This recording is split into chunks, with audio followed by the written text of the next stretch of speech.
Assalamualaikum warahmatullahi wabarakatuh. Halo Sobat USB, saya Mahriza Novita Syakti, dosen psikologi Universitas Islam Sumatera Barat. Nah, di USB Corner kali ini kita akan ngobrol-ngobrol nih sama salah satu dosen psikologi USB juga, namanya Bu Ruri. Assalamualaikum Bu Ruri. Waalaikumsalam Bu Opi. Apa kabar, sehat ya? Sehat, alhamdulillah. Bu Opi gimana? Alhamdulillah sehat juga. Banyak nih masyarakat secara umum nih berpendapat bahwa psikolog ini hanya psikolog yang berpraktek di rumah sakit nih. Nah, boleh jelaskan nggak sih Bu Ruri, apakah memang psikolog ini hanya berpraktek di rumah sakit atau gimana? Oke, sebelum kita masuk ke psikolog ini berpraktek di mana, tentu kita juga harus tahu nih tentang jenjang pendidikannya dari psikolog ini. Karena masih banyak yang belum tahu nih antara psikolog dengan psikiater. Nah, kemudian psikolog ini jenjang pendidikannya itu dari jurusan psikologi ya. Kemudian mereka mendapatkan gelar sarjana psikologi.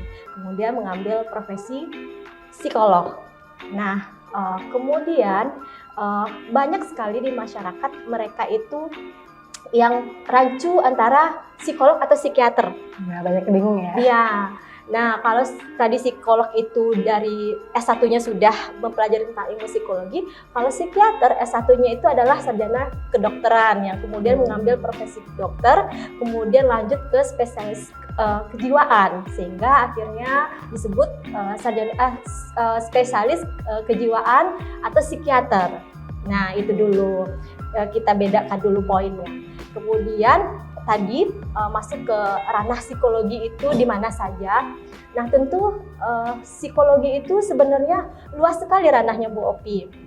Jadi ranah psikologi itu bisa di rumah sakit ya, kemudian bisa di sekolah, kemudian bisa di perusahaan, kemudian bisa di komunitas, dan juga bisa bekerja secara mandiri. Bisa berpraktek mandiri atau bisa menjadi misalnya saat ini aktif di media sosial sebagai content creator. Jadi nggak tertutup kemungkinan bahwa psikolog ini hanya yang di rumah sakit ya, Sobat USB ya. Jadi ini menarik sebenarnya. Kapan orang-orang itu harus ke psikolog? Kapan mereka harus ke psikiater? Nah, apa nih bedanya bro?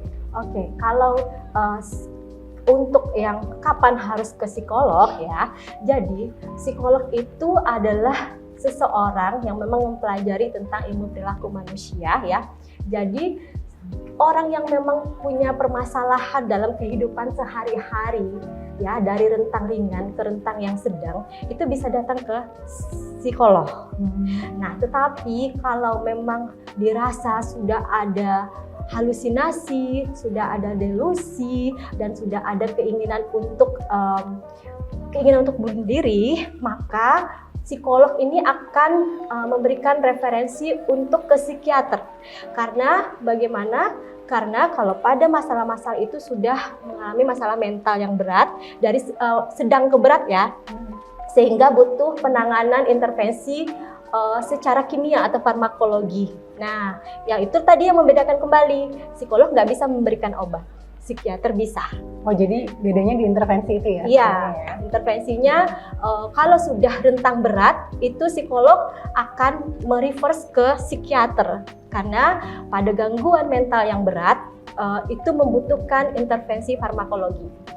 Jadi sebenarnya alurnya kita harus ke psikolog dulu, kemudian baru psikolog nanti merefer ke psikiater, atau memang mungkin bisa langsung nih masyarakat yang mungkin merasa bahwa dia butuh intervensi secara farmasi, misalnya secara obat-obatan gitu ya, atau gimana sebenarnya? Kalau sebaiknya, kalau masih dalam permasalahan yang ringan, dalam permasalahan masalah sosial, kehidupan sehari-hari, keluarga, tumbuh kembang anak misalnya ya, terus masalah remaja gitu ya, permasalahan belajar, mungkin masih bisa ke psikolog ya. Tapi nanti psikolog ini akan melihat, akan melakukan diagnosa, melakukan asesmen ya, dari observasi, wawancara, kemudian juga psikotes gitu ya. Kemudian nanti dilihat tuh diagnosisnya akan seperti apa, kemudian intervensinya akan seperti apa. Apabila intervensi ini masih bisa dilakukan dengan berbagai psikoterapi yang ada, misalnya terapi perilaku masih bisa diatasi, maka psikolog akan memberikan intervensi tersebut. Tapi kalau gejalanya sudah berat, sudah parah tingkat keparahannya dan membutuhkan intervensi yang lebih mendalam, maka psikolog akan berkolaborasi dengan psikiater gitu. Tapi ini sebenarnya yang perlu dipahami sama masyarakat umum kayaknya ya. Karena banyak ya sekarang kalau orang-orang merasa bahwa ada gangguan nih atau ada sesuatu yang salah nih di diri saya gitu ya. Kayak self diagnose gitu ya. Nah, boleh nggak Bu kita edukasi nih masyarakat, sobat USB gitu ya.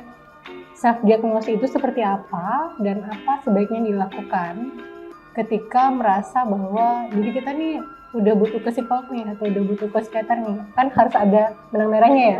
Kapan sih kita harus ke psikolog, kapan sih kita bisa menangani permasalahan tersebut secara individu gitu. Jadi itu kita warningnya itu kita ke psikolog itu sebenarnya dalam ranah kehidupan pribadi kita ya. Kalau misalnya masih bisa kita untuk punya relasi atau support system yang baik ya, keluarga misalkan atau sahabat atau teman dekat yang bisa menjadi tanda kutip pendengar ya. Jadi bisa saja gitu loh kita belum membutuhkan psikolog. Tapi kalau kita itu merasa bahwa sekeliling kita itu tidak memiliki support system yang baik, sehingga memang kita sarankan lebih baik daripada mengalihkannya ya, fokus copingnya itu ke arah-arah negatif. Jadi lebih baik kita itu mencari ahlinya.